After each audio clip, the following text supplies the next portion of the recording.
అమ్మ వీడియోలో నేను చెప్పాను కదా చెల్లి గురించి. సో ఈ వీడియోనే చెల్లి గురించి రాని చూసేస్తాం. రండి గైస్ పోతాం.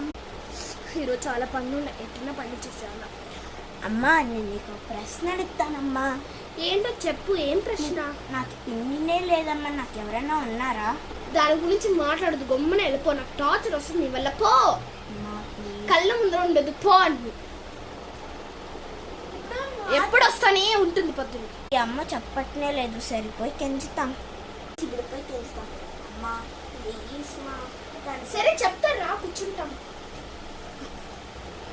చెప్పమ్మా. ప్లాన్ సక్సెస్ గైస్ రాండి, ఇప్పుడు చెప్తాను, మనం చూస్తాం. అమ్మా తను నేను చిన్నప్పుడు శ్రీ అంటుంది కదా. అవును, నీకేం తెలుసు? అమ్మా నేను ఈ డైరీ మొత్తం చూసేసా. అయితే తన స్టోరీ నువ్వు రాయలేదమ్మా, తన స్టోరీ చెప్పమ్మా. ఓకే, నా పేరు శ్రీమతి కదా, అందుకని తను శ్రీ అంటుంది. తన పేరు నీకు తెలుసా?